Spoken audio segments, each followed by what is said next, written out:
Nagaan isiniif haa baay'atu. Obboleettii keenya maqaan ishee Jaallannee Shawoo kan jedhamtu jechuudha. Viidiyoon gallakkise irratti jechuudha.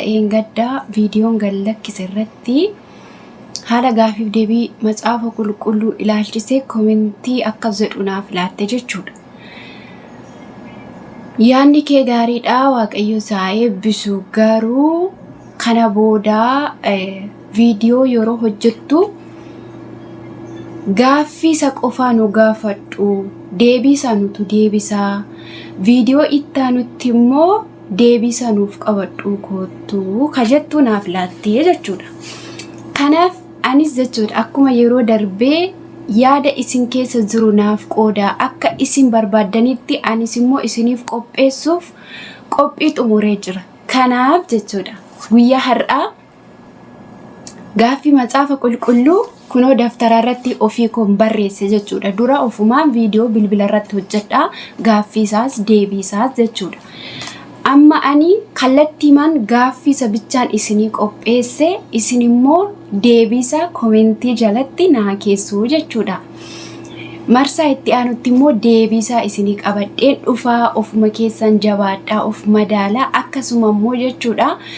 Warri liivii yeroo kamiseenta barinaan jettani liivii irratti jechuudha akka Itoophiyaa saayitii 6 halkan keessa gaafiif deebii yeroo hundumaa gaafan seenu qabadheen deebaa jechuudha. Warri karaa viidiyoo kana gaafiif deebii hirmaattani eeyyee akkuma kanaan itti fufa. Warri immoo liivii irratti barbaannattan immoo akka Itoophiyaa halkan keessa saayitii 6tti jechuudha. Yeroo hundatoon taane guyyaa tokko lafa oolee guyyaa lammaffaa irratti kallattiimaan gaafiif deebii waliin hirmaannaa jechuudha. Kanaaf yaanni jiru kana fakkaata.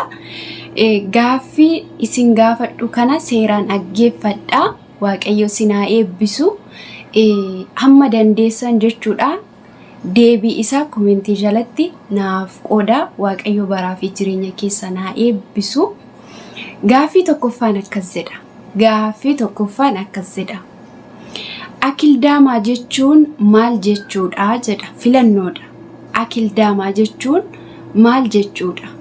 A. Lafa abaaramaa. B. Lafa eebbaa. C. Lafa dhiigaa. D. Lafa cabe. Deebiisaa isinumaaf dhiisa. Gaafii lammaffaan akkasidha. Mana Fari'oolitti Museetiin harma hoosisee kan guddise eenyudha? A. Haadha Fari'ool. B. Haadha manaa Musee jedha. C. Obboleettii Musee. D. Haadha Musee.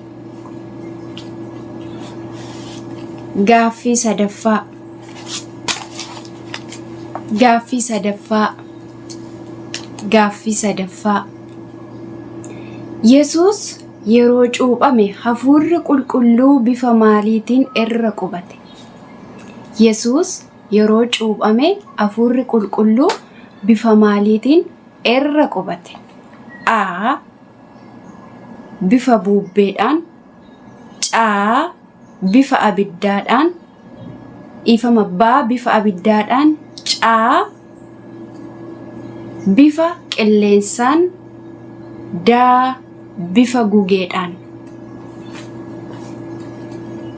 Gaafii itti aanu yeroo gaafiif yeroo deebii isaa deebisuu jettanii fakkeenyaaf amma gaafii tokkoffaa deebisanii lamaffaa irratti hundafee itti fufa viidiyoo keessan akkasitti bakkuma geessan irratti dhaabachiisaatu irra deebaatu dhaggeeffadha. Viidiyoodha waanta ta'eef kuni bakka isiniin galletti irra deebitanii dhaggeeffachuu dandeessu jechuudha. Liivii miti waan ta'eef.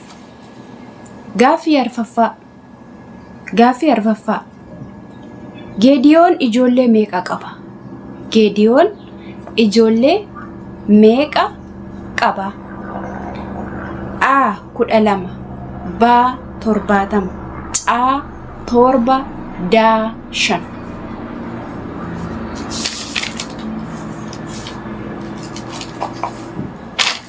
Gaafii itti aanu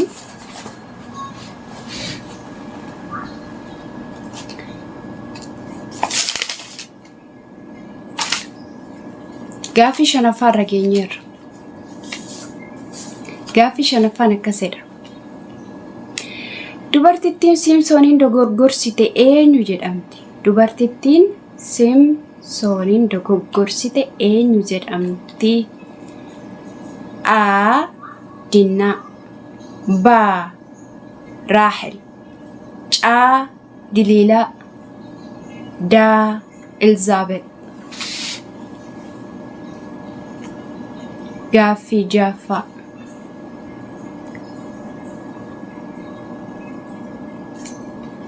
Gaafii jaffaa. Engadda liivirratti sin gaafadheera. Warri liivirratti daftanii akka deebisan abdiin qaba. Warri kaanis jabaadhaadha. Maaliif inni liivirraaf inni viidiyoorraa tokko miti. Yeroon akkasiin jedhu liivirratti kallattii himaanii viidiyoorratti immoo viidiyoon kun yeroo hundumaa taa'ee kan boorullee dhaloonni itti aga'uu danda'u waanta ta'eef dubbiin sagalee Waaqayyoo bulee ka'ee haaraadha jechuudha. Akkas jedha. Asitti dhugaaf sobadha. Kan duraanii filannoodha.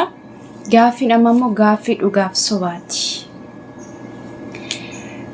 Phexros ifni Waaqayyoo kan itti mul'ate utuu inni gara Damaaqsootti deemuuti. Phexros ifni Waaqayyoo kan itti mul'ate utuu inni gara Damaaqsootti deemuuti. Dhugaa yookaan soba. Gaafii ittaanu akkasidha.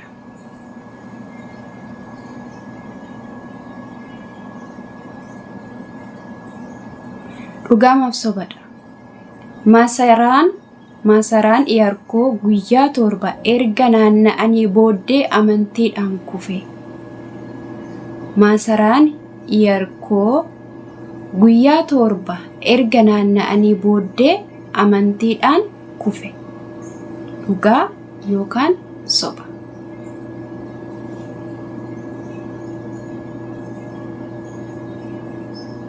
Ammas dhugaa yookaan soba jechuudhaan gaafii ittaanu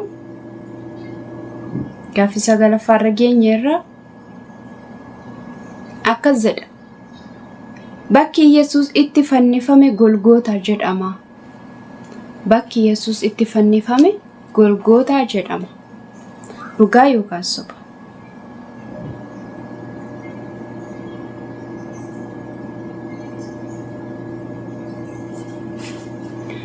Ammas gaafii ittaanu gaafii 10ffaa akkas jedha. Gaafii 10ffaa akkas jedha. Iddoo wayinii cuunfaatti otoo qamadii dhahuu ergamaan Waaqayyoo kan itti mul'ate Simpsonidha. Iddoo wayinii cuunfaatti otoo qamadii dhahuu ergamaan Waaqayyoo kan itti mul'ate Simpsonidha. Dhugaa yookaan soba.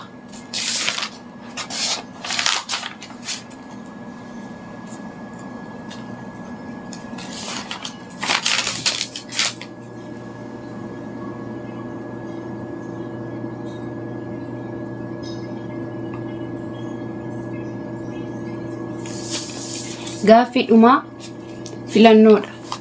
Gaafii dhumaa filannoodha. Akkas jedha. Gaafii dhumaa.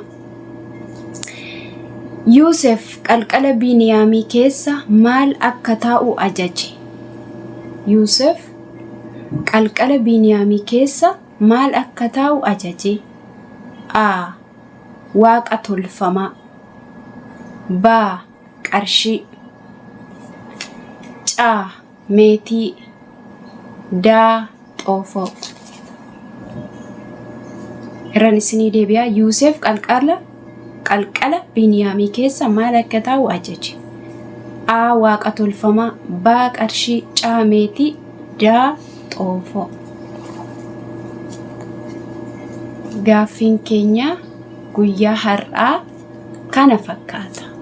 Mee hagam akka irratti hirmaattani ilaalee yeroo biraas haala kanaatiin yoo isinitti tole itti fufaa itti fufinaan jira ittiin sinii fufa. Yoommoo akkasa kana duraatti otuma nu gaafattus deebii nuu deebisii yoo jettani rakkoon qabu. Garuu marsaa amma isa dhufaa jiru deebii viidiyoo kanaan isinii qabadhee dhufa. Like share gochuudhaan jabaadhaa nu jajjabeessaa warri viidiyoo kanaaf haaraa taatanii chaanaaluma kana hundasaaf jechuudha. Subscribe gochuudhaan maatii keenyatti dabalamaa walaa jabeessinu waaqayyo sinaa eebbisu eebbifamaa eebbaaf ta'a.